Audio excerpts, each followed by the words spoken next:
नमस्कार मित्रांनो, मी स्वाती तोरसेकर एशा पृथ्वीमध्ये तुमचं स्वागत करते. आज जवळ-जवळ दीड महिन्यानंतर डॉक्टर गौरी पिंपळे आलेल्या आहेत. एक मोठी गॅप पडली काही कारणांमुळे, पण मुहूर्त सुद्धा चांगला मिळालेला आहे असं मी समजते. बातमी अशी आलेली आहे, की 4 जुलै रोजी अमेरिकेचा स्वातंत्र्य दिन साजरा केला जातो आणि यावर्षी 250 वर्ष पूर्ण होत आहेत त्यांच्या रिपब्लिकच्या स्थापनेला. तेव्हा या निमित्ताने अर्थातच मेक अमेरिका ग्रेट अगेन ही घोषणा देणारे ट्रम्प राष्ट्राध्यक्ष म्हणून सत्तेवरती आहेत. हा मुहूर्त साधून ते अमेरिकेच्या दृष्टिकोनातून काही ना काही महत्त्वाच्या घोषणा या दिवशी करू शकतात. आणि या घोषणा काय असतील ह्याच्यावरती तर्क-वितर्क केले जात आहेत. याला जोडून अमेरिकेची जी फेडरल रिझर्व्ह बँक आहे, या बँकेमध्ये नवे साहेब आलेले आहेत तिथे. त्यांचं नाव वोर्श असं आहे. आणि ह्या अगोदरचे जे चीफ होते त्यांचं आणि ट्रम्प यांचं काही विशेष सख्य नव्हतं. तेव्हा ते नेमकं काय होतं, त्यांची धोरणं कशी काय होती आणि आता नेमकी सुरुवात काय होते आहे, बातमी काय आहे याबाबतची, ती खरी किती, खोटी किती किंवा तिचे परिणाम काय असतील, या सगळ्याचा थोडासा मागोवा आपण गौरीताईंकडून घेणार आहोत. मी त्यांना विनंती करते, की तुम्ही विषयाला सुरुवात करा. आणि मध्ये मला जर का एखादी शंका आली तर मी विचारीन, अन्यथा मी सुद्धा तुमच्यासारखी श्रोता होऊन आज ऐकणार आहे. नमस्कार गौरीताई, तुमचं खूप खूप स्वागत करते. पुन्हा एकदा चांगला नमस्कार. आरंभ करू आपण. एक खंड पडलेला होता. ठीक आहे.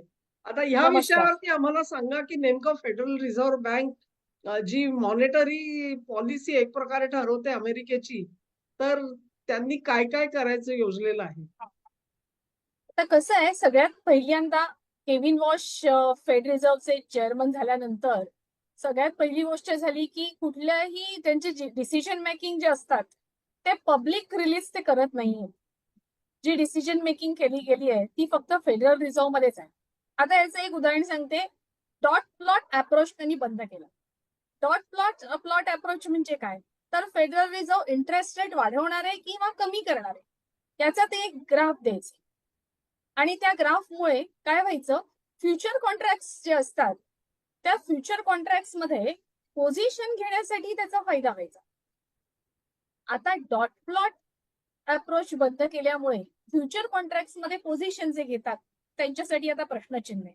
कारण साधारण इंटरेस्ट रेट वाढवणार आहे याचा अर्थ हे इन्फ्लेशन रेट कमी आहे आणि त्याच्यामुळे इंटरेस्ट रेट वाढवला जातो आहे. आणि मग इंटरेस्ट रेट वाढवला गेल्यानंतर त्याचे मॅक्रो इकॉनॉमिक इफेक्ट जे होतील ते अँटिसिपेट करता येतात. किंवा इंटरेस्ट रेट कमी करणार आहे, इंटरेस्ट रेट कमी करणार आहे याचा अर्थ सर्क्युलेशन मधली करन्सी वाढवणार आहे. सर्क्युलेशन मधली करन्सी वाढल्यानंतर त्याचे मॅक्रो इकॉनॉमिक इफेक्ट काय होतील याच्या अंदाजाने फ्युचरमध्ये पोझिशन्स घेता येतात. आता हे बंद केल्यानंतर फ्युचर पोझिशन ज्या इंटरेस्ट रेटवरती डिपेंड होत्या त्या पूर्णपणे बंद झाल्या. सगळ्यात पहिली गोष्ट. आणि आता दुसरी गोष्ट अशी आहे, की बऱ्याच इकॉनॉमिस्टचं म्हणणं आहे की अमेरिका पुन्हा गोल्ड बॅक करन्सी करेल.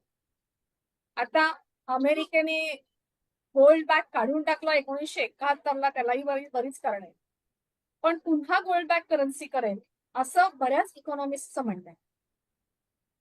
त्याचा टोटल मॅक्रो इकॉनॉमिक मॅनेजमेंटवरती परिणाम होतो आणि त्याचा परिणाम जगातल्या सगळ्या देशांवरती होतो.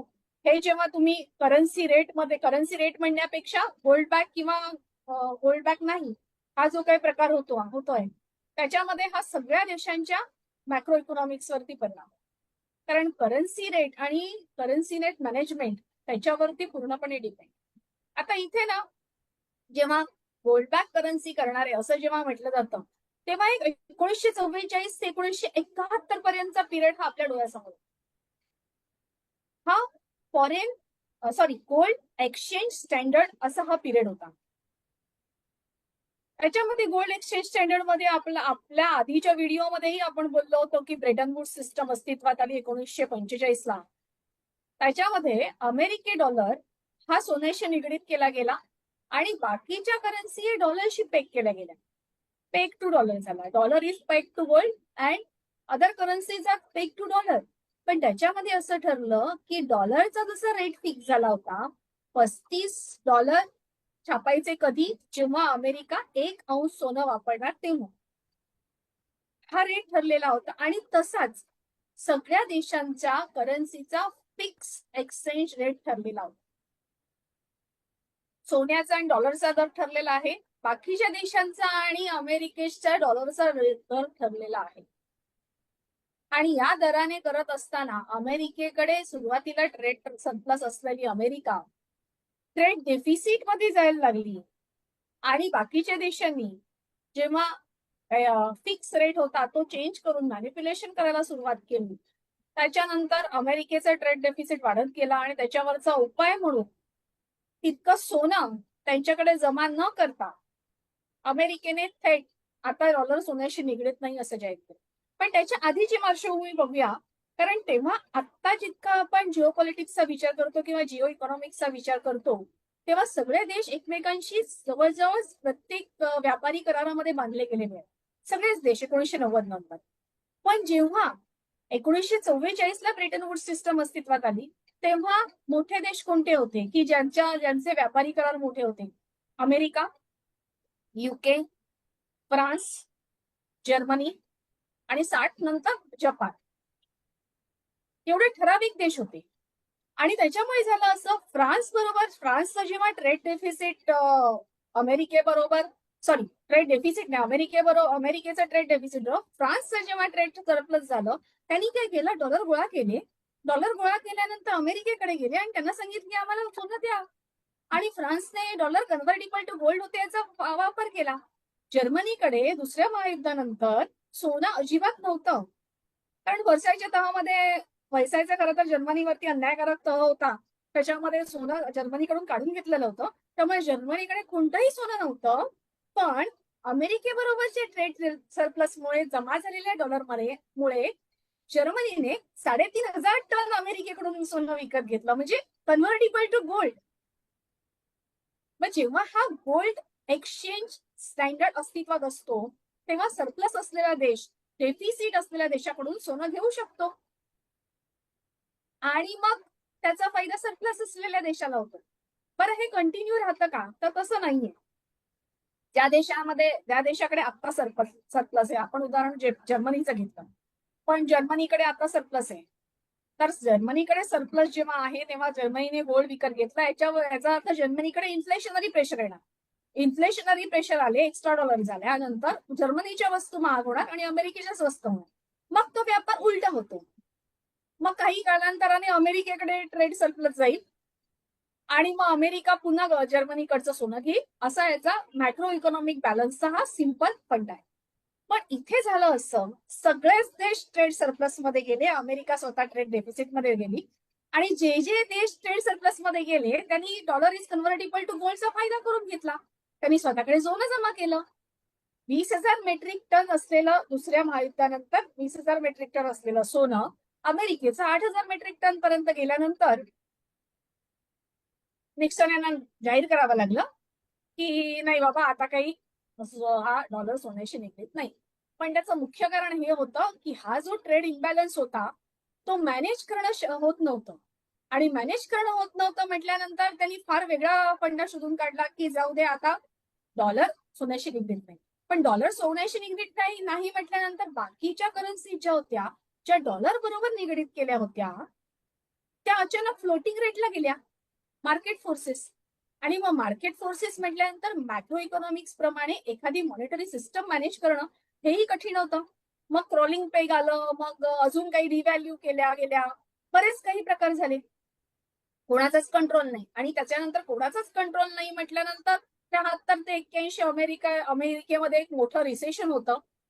त्या रिसेशन मध्ये ऑइल प्राइसेस वाढले, मग त्यांनी डॉलर हा पेट्रो डॉलर केला, हा सगळा प्रकार आहे. पण मुख्य मुद्दा आहे की मॅक्रो इकॉनॉमिक्सचे रूल तुम्ही धुडकावून देऊन जी मॉनिटरी सिस्टम अस्तित्वात आणलेली आहे, ती मॉनिटरी सिस्टम आज व्हर्नरेबल झालेली. त्याच्यामध्ये कोणीही कोणाचं मॅक्रो इकॉनॉमी मॅनेज करू शकत. बरं, हा एकच पर्याय होता का? त्याच्या आधी कोणता नव्हता का? तर त्याच्या आधी होता. क्लासिकल गोल्ड स्टँडर्ड ज्याला म्हटलं जातं, पहिल्या महायुद्धाच्या आधी हे सगळे जे देश आहेत ज्यांच्याकडे इंडस्ट्रियल रिव्हॉल्युशन झालेलं होतं ते सगळे देश क्लासिकल गोल्ड स्टँडर्ड वापरत होते. क्लासिकल गोल्ड स्टँडर्ड मध्ये एकच असतं की याच्यामध्ये करन्सीचा कोणता रेट फिक्स होत नाही, फक्त सोन्याचा दर ठरलेला असतो. आणि सगळ्या देशांची करन्सी ही सोन्याशी निगडीत असते, गोल्ड बॅक करन्सी असते. आणि ट्रेड डेल सरप्लस डेफिसिटचं मी सांगितलं तसंच की ज्याच्याकडे ट्रेड सरप्लस असेल तो सोनं त्या दराने, सॉरी डेफिसिट असेल तो ट्रेड सरप्लस ज्याच्याकडे आहे त्याला सोनं त्या दराने ट्रान्सफर करतो. मग इथे होतं कसं, आपण एक एक्झाम्पल घेऊ. ए नेशन आहे आणि बी, ए आणि बी दोन वेगवेगळे देश आहेत. ए कडे ट्रेड सरप्लस आहे आणि बी कडे ट्रेड डेफिसिट आहे. मग ए काय करणार, बी ला सांगणार की जेवढा डेफिसिट आहे तेवढा मला सोनं दे. आणि मग ए कडे सोनं आल्यानंतर ए कडे काय होणार, करन्सी फ्लो वाढणार, कारण currency is directly link to gold. जेव्हा तुमच्याकडे सोनं जास्त आलं तेव्हा तुमचा करन्सी फ्लो वाढला. करन्सी फ्लो वाढल्यानंतर इन्फ्लेशनरी प्रेशर वाढलं, मग एच्या वस्तू हळूहळू महाग होणार आणि बीच्या स्वस्त होणार. मग बीच्या स्वस्त झाल्यानंतर ए ला बीच्या वस्तू परवडायला लागणार, मग परत बी ट्रेड सरप्लस मध्ये जाईल. आणि मग जर ए ला ट्रेड डेफिसिट झाल्यानंतर ए बी ला सोनं देईल. हा क्लासिकल गोल्ड स्टँडर्ड जोपर्यंत होतं तेव्हा मॅक्रो इकॉनॉमी मॅनेज करणं खूप सोपं झालं होतं. आता झालं असं, जेव्हा अमेरिकेने तो पेट्रो डॉलर आणला आणि dollar is not asset by dollar is not backed by any asset असं जेव्हा केलं, त्याच्यानंतर त्यांनी वेगवेगळ्या प्रकारचे वेगवेगळे व्हर्च्युअल असेट्स क्रिएट केले. Special drawing right, American drawing right, हे सगळे डॉलर्स. आणि मग फायनान्शियल मार्केट जसं मूव्ह करताय, जसं फ्युचर आणि अपवर्ड आणि फॉरवर्ड हे जे काही चाललेलं आहे कॉन्ट्रॅक्ट, त्याच्यामध्ये करन्सीची मुवमेंट जी होईल ती होईल. आणि मग काही देशांनी, उदाहरणार्थ चीन आहे किंवा जपान आहे, त्यांनी त्यांच्या व्यापारासाठी डिव्हॅल्यू केल्या करन्सी. मग जेव्हा डिव्हॅल्यू केल्या आणि अमेरिकेला त्याचाही त्रास झाला तेव्हा 1985 ला प्लाझा अकॉर्ड केला. आणि जपानला सांगितलं तुमचे येनची किंमत वाढवा. जशी जपानची येनची किंमत वाढली तसं जपानचं सगळं स्टॉक मार्केट, रिअल इस्टेट सगळं पडलं. तर याच्यामुळे होतंय असं की मुळात बेसिक मॅक्रो इकॉनॉमिक्सचे रूल धुडकावल्यानंतर तुम्ही फार वेळ मॉनिटरी सिस्टम हँडल करू शकत नाही. खरंय. पण आता समजा आपण गृहीत धरू की ही बातमी खरी आहे आणि अमेरिका खरोखरच डॉलर जो आहे तो सोन्याच्या भावाशी निगडीत ठेवणार आहे. तर त्याच्यावरती मला दोन प्रश्न असे विचारायचे की एक म्हणजे म्हणजे त्यांचं जे आज कर्ज आहे $38 ट्रिलियन, त्याचं काय होईल, त्याच्या व्हॅल्युएशनचं नेमकं काय होईल. आणि ट्रम्प साहेब जे सतत आपल्याला सांगत असतात की आता भारताचंच बघा, भारताला पण ट्रेड सरप्लस आहे आजच्या घडीला. म्हणजे अमेरिका आपल्याकडून ज्या वस्तू घेते त्याच्यापेक्षा आपण आपल्याला जास्त एक्सपोर्ट करते. तर ही परिस्थिती त्या गोल्ड स्टँडर्डमुळे बदलू शकते का? गोल्ड स्टँडर्ड आणायचं म्हटल्यानंतर त्यांना बऱ्याच ऍडजस्टमेंट करायला लागते. सगळ्यात पहिल्यांदा त्यांनी जेवढ्या करन्सी आतापर्यंत प्रिंट केलेल्या आहेत त्याच्या हिशोबामध्ये त्यांच्याकडे सोनं आहे हे पहिल्यांदा जगाला सिद्ध करून दाखवावं लागेल की एवढं आमच्याकडे मेट्रिक टन सोनं आहे आणि एवढे आमचे करन्सीज कुठे व्हर्च्युअल म्हणा किंवा काय म्हणतो आपण हार्ड करन्सी म्हणा, एवढ्या करन्सी आमच्या सर्क्युलेशन मध्ये आहे. आणि त्याच्यानंतर मग ते लोन कसं ऍडजस्ट करायचं आणि त्याच्यामध्ये गोल्ड कसं त्याच्यामध्ये आणायचं, किंवा एखाद्या देशाने म्हटलं आम्हाला युएस ट्रेजरीच्या ऐवजी गोल्ड द्या, आपण गोल्डमध्ये व्यवहार करूया, तर ते अमेरिका एक्सेप्ट होणार आहे की नाही, हा सगळ्यात मोठा प्रश्न आहे की की ते गोल्ड द्यायला तयार होतील. कारण स्पेक्युलेशन अशी आहेत की ते म्हणतात 8,000 टन मेट्रिक टन सोनं त्यांच्याकडे आहे, पण फॉर्टनॉक्स मध्ये तेवढं सोनं नाहीये असंही म्हटलं जातं. त्यामुळे सगळ्यात पहिल्यांदा त्यांना गोल्डचं प्रॉपर ऑडिट करून ते जगासमोर दाखवावं लागेल की आमच्याकडे गोल्ड आहे. मला वाटते 6-8 महिन्यापूर्वी, मला आता अगदी हे लक्षात नाहीये तारीख, रिझर्व्ह बँक ऑफ इंडियाने स्वतःकडे असलेल्या गोल्ड रिझर्व्हचा व्हिडिओ पब्लिश केला होता. तो काय भारतातल्या लोकांसाठी नव्हता, तो अमेरिकेसाठी होता की आम्ही आमचं सोनं दाखवलंय, तुम्ही तुमचं सोनं दाखवा. कारण कसं आहे, जेव्हा एखाद्या देशाकडे सोनं आहे म्हटल्यानंतर तो देश कुठल्याही परिस्थितीमध्ये वाईट आर्थिक संकटामध्ये जाणार नाही त्याची एक खात्री असते. म्हणून ही गोल्ड बॅक करन्सी फार महत्वाची. म्हणजे डॉलरची विश्वासार्हता वाढेल थोडक्यामध्ये. आणि ती वाढली तर एक दोन गोष्टी आहेत. म्हणजे अमेरिकेला जेव्हा आता कर्ज काढायचं जेव्हा असतं आणि ते डिबेंचर्स समजा टाकणार असतील, तर आज जगामध्ये कोणी उत्सुक नाहीये अमेरिकेचं कर्ज घ्यायला. निदान लाँग टर्म, शॉर्ट टर्म अजून घेतायत लोक डॉलरचं कर्ज. पण लाँग टर्मचे कर्जरोखे काही कोणी उचलत नाहीयेत.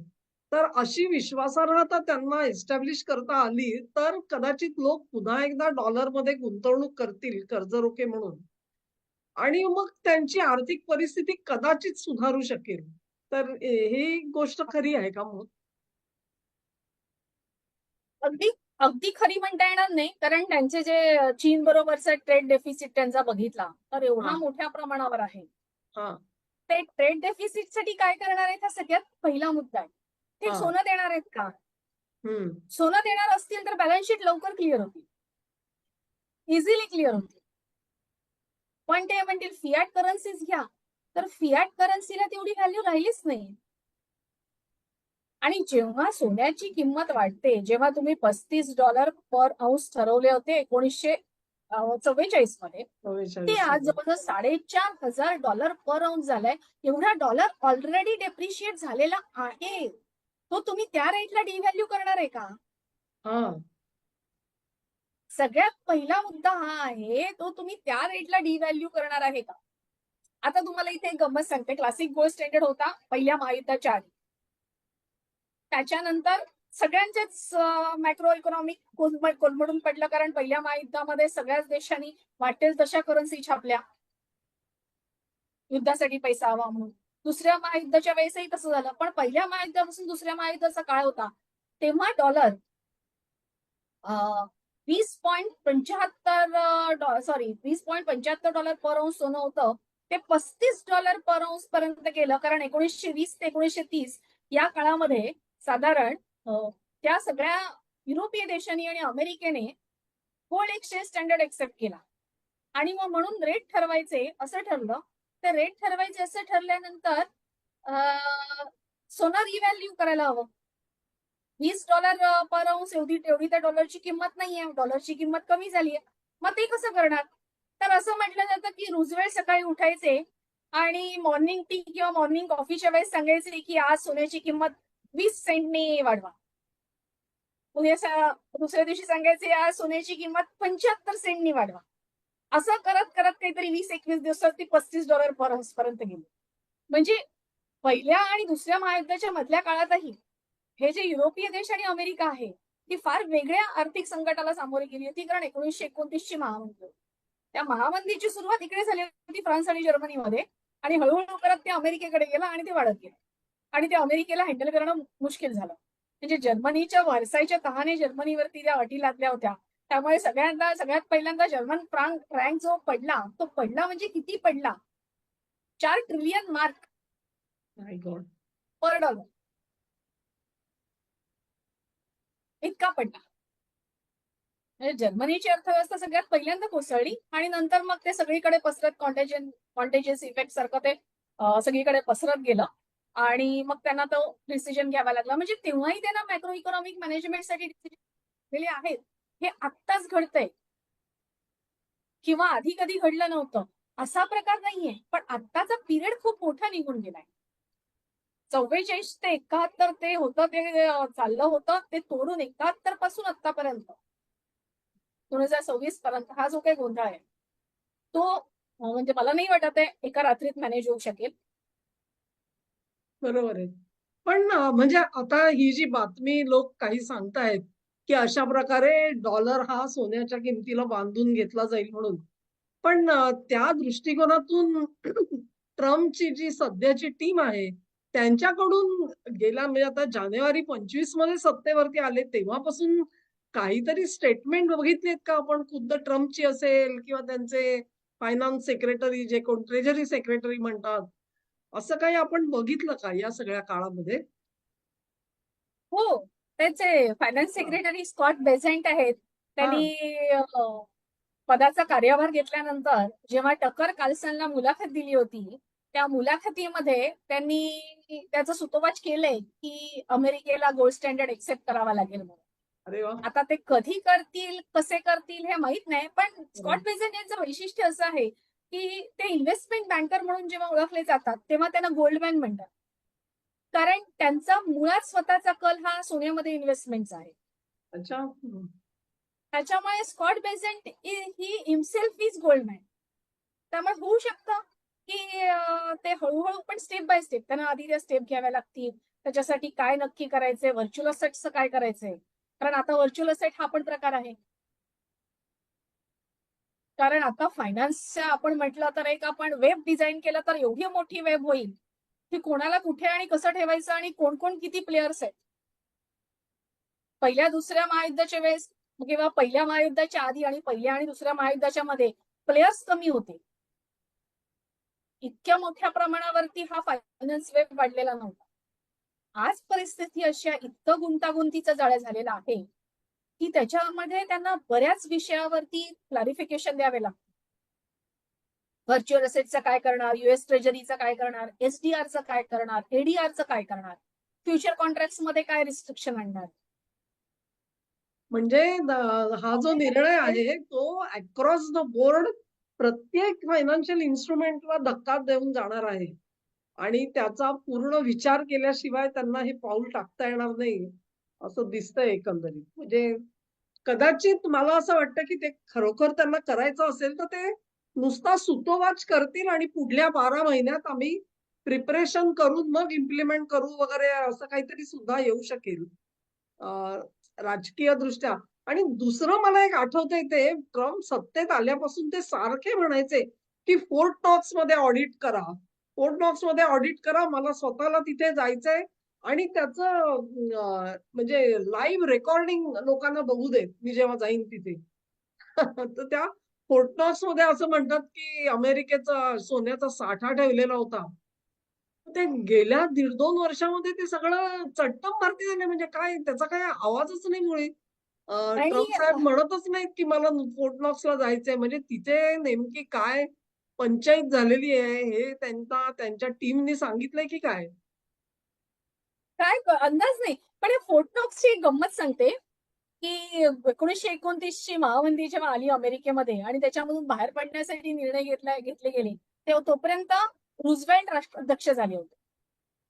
1933 ला रुझवेल्ट राष्ट्राध्यक्ष झाले आणि अमेरिकेची आर्थिक परिस्थिती फार वाईट होती. सर्वसामान्य नागरिकांचा सरकारवर राग होता. त्यामुळे रुझवेल्ट यांच्यावरती फार विश्वास होता, कारण त्यांनी आश्वासन दिलं होतं की मी आर्थिक स्थिती सुधारून दाखवतो. त्यांनी सगळ्यात पहिल्यांदा काय केलं तर बँका बंद केल्या, कारण बँकांकडे पैसेच नव्हते. लोकांनी ठेवलेले पैसे काढून घेतले होते. म्हणजे इथपर्यंत काढून घेतले होते, घरातल्या कपामध्ये वगैरे पैसे ठेवले होते, इथपर्यंत काढून घेतले होते पैसे. तर सगळ्यात पहिल्यांदा रुझवेल्टनी बँका बंद केल्या. बँका काही दिवसासाठी आणि इनडिफिनिट पिरियडसाठी बंद केल्या होत्या, पण त्या साधारण 3 आठवड्यानंतर उघडल्या. लोकांचा विश्वास संपादन केला. त्याच्यामध्ये त्यांनी सांगितलं मी पूर्ण मॉनिटरी सिस्टम चेंज करतो, आर्थिक संकटाला बाजूला करतो, तुम्ही एकच मला मदत करा की $100 व्हॅल्यू असलेलं सोनं तुमच्याकडे ठेवा, बाकी सगळं सोनं सरकार दरबारी जमा करा. आणि तेव्हा लोकांनी जे त्यांना सोनं दिलं त्याच्यामुळे झालं असं की त्यांच्याकडे युएस ट्रेजरीच्या बेसमेंटमध्ये सोनं ठेवायला जागा नव्हती. मग मिलिटरी बेस जो फोर्ट नॉक्स आहे तो वापरला गेला. हो. अच्छा. म्हणून ते सोनं फोर्ट नॉक्स मध्ये आहे आणि तो त्यांच्या मिलिटरीचा एरिया आहे. हम्म. अच्छा, मिलिटरी एरिया. मग मी जेव्हा अमेरिकेत गेले ना आणि असंच एकदा वॉल स्ट्रीटवर गेले तेव्हा लोकांनी मला मी जाणार ऐकल्यानंतर सांगितलं होतं की बघ तू ज्या रस्त्यावरून चालणार आहेस ना त्याच्या खाली तळघरांमध्ये सोनं ठेवलेलं आहे भरपूर काहीतरी. म्हणजे कदाचित ती कपोल कल्पना असेल, मला माहिती नाही हे सत्य आहे का नाही ते, पण त्या रस्त्यावरून चालत असताना असा ग्रेट फिलिंग एकदम आलेलं होतं की you are walking a great street, जिथे असं अपरंपार सोनं ठेवलेलं असेल वगैरे. आणि आणि त्यावेळेला तर अमेरिका खूप जोरात होती, म्हणजे उंचावर होता, त्यांचे सगळे आलेख चांगले होते. सो डेफिनेटली संपूर्ण जगातली एक सर्वोच्च आणि सर्वशक्तिमान अशी एक सत्ता होती तिकडे. आणि भारत तर कुठेच नव्हता त्यावेळेला. आज आपण खूप मोठा पल्ला गाठलेला आहे.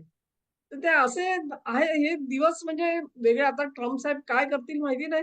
फोर्ट नॉक्सला नाही तर इतर सुद्धा जिथे कुठे साठे ठेवलेले आहेत, तिथे ऑडिट तर तू म्हणते ते खरं आहे, की त्यांना पहिलं डेमॉन्स्ट्रेट करावं लागेल जगापुढे, की माझ्याकडे सोनं नेमकं किती आहे.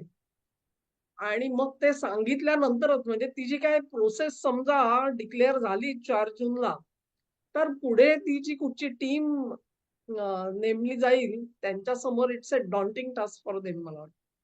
सॉर्टिंग आउट अगदी ऑल दिस. अगदी. कारण हे खाऊ नाहीये. पुन्हा गोल्ड बॅक करन्सीला जायचं हे खाऊ नाहीये. कारण हां. आतापर्यंत करन्सी बबल क्रिएट झालेला आहे. आणि तो बबल असा आपण ऍक्च्युअल जेव्हा म्हणतो एखादा फुगा घेतो आणि फोडतो तो गोष्ट वेगळी असते.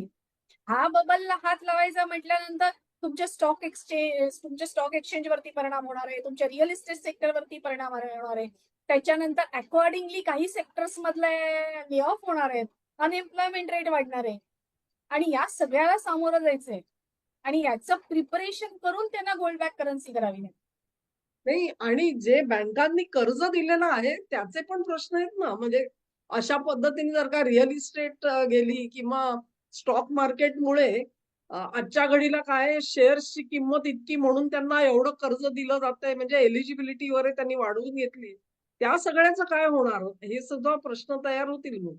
म्हणजे अचानक ती जी कर्ज दिली गेलेली आहेत, they may become bad assets in that case. अगदी अगदी असं होऊ शकतं. My god! असं होऊ शकतं. My god! ओके. म्हणजे आणि खरंच खूप मोठा याच्यावरती डिसिजन आहे. हो. आणि गांभीर्याने विचार करायची आता हीच वेळ आहे, कारण हातामधून परिस्थिती गेल्यानंतर हेच होणार नाही, शक्यच होणार नाही सांभाळणं. एक सगळ्यात मोठी गोष्ट काय आहे, की ब्रिक्स ब्रिक्सची पॅरलल मॉनिटरी सिस्टम करतायत. म्हणजे हां. हळूहळू उभी केलेली आहे ब्रिक्स. त्या ब्रिक्सच्या कंट्रीज ज्या आहेत त्या आता स्वतःच्या करन्सी बद्दल काय डिसिजन घेतील. मला वाटते ह्या सप्टेंबरमध्ये जे ब्रिक्स समिट आहे आपल्याकडे आहे दिल्लीला, त्याच्यामध्ये काहीतरी कॉन्क्रीट डिसिजन घ्यावाच लागेल. कारण डॉलरवरची विश्वासार्हता सगळ्यात पहिली गोष्ट गेलेली आहे. आणि आता जे काही करून ठेवलेलं आहे ते सगळ्यांनाच धक्का देऊन जाणार. त्याच्यामुळे सगळ्याच सेंट्रल बँकांनी जे सोनं जमा केलेलं आहे ते तेवढ्यासाठीच केलंय की आपल्याला कमीत कमी धक्का बसेल आणि आपण त्याच्यामधून तरून जाऊ. आणि आता जे डॉलरचा जो ह्याच्यामधला रिझर्व्ह करन्सी मधला वाटा होता तो हळूहळू कमी झालेला आहे. 70% 55% डॉलर आलेला आहे. करेक्ट. ह्याच्यामध्ये युएस ट्रेजरी होत्या मोठ्या प्रमाणावर, त्याही कमी केल्या गेल्या. त्या 20-22% आल्या. त्याच्यापेक्षा जास्त गोल्ड रिझर्व्ह झालेला आहे 25%. राइट. म्हणजे पण डॉलर आणि डॉलर रिलेटेड फायनान्शियल असेट्स मधला विश्वास कमी झालेला आहे तर नक्की. म्हणजे मला असं वाटतं, की आय मे बी रॉंग, पण हा डिसिजन जर का 4 जुलैला अमेरिकेकडून आला, तर मग ब्रिक्सची जी सप्टेंबरमध्ये आहे ना, म्हणजे you have 2 months more to declare something. तर मग ब्रिक्स म्हणू शकतं, की आम्ही नवी करन्सी आणतोय. कारण तोपर्यंत तो अमेरिकेला दुखवायच्या परिस्थितीत ब्रिक्स देश सुद्धा नाहीये. आणि एक प्रकारे परस्परावलंबी असं जग असल्यामुळे अ, त्यांना राजकीय दृष्ट्या सुद्धा सांभाळायला लागतं अमेरिकेला आणि शिवाय आपले आर्थिक संबंध जे आहेत ते ठीकठाक ठेवावे लागतात. तेव्हा निर्णय इकडून आला तर ब्रिक्स तो निर्णय जाहीर करेल. कदाचित ते घेतील आणि पडद्यामागे कामं करत राहतील. ते जाहीर करणार नाहीत कदाचित. पण कदाचित तुम्ही म्हणता तसा निर्णय तर निश्चित होऊ शकतो. पण तो डिपेंड्स म्हणजे अमेरिकेने जर का फायनली सांगितलं आम्ही असं करतोय, तर मग ब्रिक्स त्याला प्रत्युत्तर म्हणून काहीतरी करू शकेल मग. That is very much likely. बरोबर आहे ते. अगदी अगदी. राइट. आणि मी एक गंमत सांगते तुम्हाला. खरं तर गंमत नाही, सिरियस घेण्यासारखी गोष्ट आहे. अमेरिकेमध्ये पेंटागॉन मध्ये फायनान्शियल वॉर रूम आहे. हां. Oh! Financial war room. Wow! हो, व्हेरी फायनान्शियल वॉर रूम आहे. बरं. त्याच्यामुळे फक्त त्यांच्या त्यांच्या अपेक्षेपेक्षा वेगळी एकच गोष्ट घडलेली आहे. की रशियाने जो निर्णय घेतला हा डॉलर वगळून व्यवहार करण्याचा, तो त्यांच्या अपेक्षेपेक्षा वेगळा निर्णय. हम्म. आणि त्याच्यामुळे मग डॉलर स्ट्रॉंग करण्यासाठीच इराण युद्ध खेळलं गेलं का, हा आता मला पडलेला प्रश्न. खरंय. आणि बेसिकली मला वाटतं आता इराण आणि रशिया दोन्हीवरचे निर्बंध त्यांना काढून टाकावे लागतील, कारण हा खूप मोठा हादरा आहे. आणि unless all nations again go back to dollar transactions, ही सगळी हे करणं ट्रान्झिशन. कारण असं कारण म्हणतायत त्यांना की आता जेव्हा इराण तह केला ना, तेव्हाच युक्रेनचा तह पण पडद्याआड का होईना झालेला आहे. म्हणजे देर इज सम अंडरस्टँडिंग. मी खरं म्हणजे त्याच्यावरती एपिसोड करायचा माझा राहिलेला आहे. तो करीन अच्छा. मी आता. हा, त्यामुळे हे दोन्ही तह जर का होणं, सी फॉर ऑप्टिक्स पर्पज हा हल्ला करतोय, तो हल्ला करतोय, चुटपुट चुटपुट चालू राहील. पण फायनान्शियल दृष्टिकोनातून बघितलं तर स्टेप्स ज्या आहेत त्या पॅरलली घेतल्या जातील. ज्या अशा छोट्या छोट्या बातम्या येतील त्यातून आपल्याला समजेल, अरे हे असं करतायत, अरे हे असं करतायत. पण तुमचं ते जे ऑब्झर्वेशन आहे की इराण युद्ध यासाठीच खेळलं गेलं का, ह्याच्यावर आपण एक सेपरेट एपिसोड जरूर करूया. मला वाटतं हा गोल्डचा एपिसोड सुद्धा लोकांना आवडेल. मला अतिशय, म्हणजे मला खात्री आहे. कारण नाही, मी ना जाता पुढची 2 ते जाता 3 वर्ष जाता अतिशय टर्ब्युलंट जाणार आहे, तेवढं नक्की आहे. हा, तुम्ही काहीच म्हणत होता? हो, जाता जाता एकच सांगायचं होतं की हं. फायनान्शियल वॉर रूम त्यांनी केली 20 वर्षापूर्वी केलेली आहे. त्यांच्याच एक्सपर्ट्सनी सांगितलं होतं त्यांना की रशिया असा गेम खेळेल. Wow! Still they ignored. Still they ignored. Okay. Okay. Very interesting. म्हणजे आपल्याला वेगळा एपिसोड करायलाच पाहिजे याच्यावर. मला वाटते सोन्याच्या दृष्टिकोनातून, म्हणजे सोनं स्टँडर्ड करायचं त्याच्यावर. आपले मुद्दे तर मांडून झालेत. तुमचे अजून काही असतील तर सांगा, नाही तर मग आपण नाही कार्यक्रमाच्या नाही, शेवटात याच्यावर आपण आलेलो. अजून पुढचा अजून एक एपिसोड करू शकतो. त्याच्यामध्ये डॉलर कसा स्ट्रॉंग झाला आणि रशियाची भूमिका काय आणि वगैरे, हा एक वेगळा व्हिडिओ करू. आत्ताच आपण बराच मोठा झालाय असं वाटतंय मला. हो, जवळ मोठा झालाय थोडा. राईट. तेच चालेल. ओके. तर धन्यवाद गौरीताई, इतकी इंटरेस्टिंग माहिती दिलीत तुम्ही. उद्बोधक सुद्धा आहे. आणि पुढची जी 2 ते 3 वर्ष अत्यंत टर्ब्युलंट, खळबळजनक असणार आहेत. त्या दृष्टिकोनातून आर्थिक पावलं काय उचलली जात आहेत वेगवेगळ्या देशांकडून, खास करून अमेरिकेकडून, हा मोठा फुल फोकस मधला विषय असणार आहे. तेव्हा या विषयाचा आपण वारंवार पुढे सुद्धा मागोवा घेणार आहोत. आता हा एपिसोड तुम्हाला आवडला असेल अशी आशा करते. तुम्हाला आवडला असेल तर व्हिडिओ लाईक करा, शेअर करा.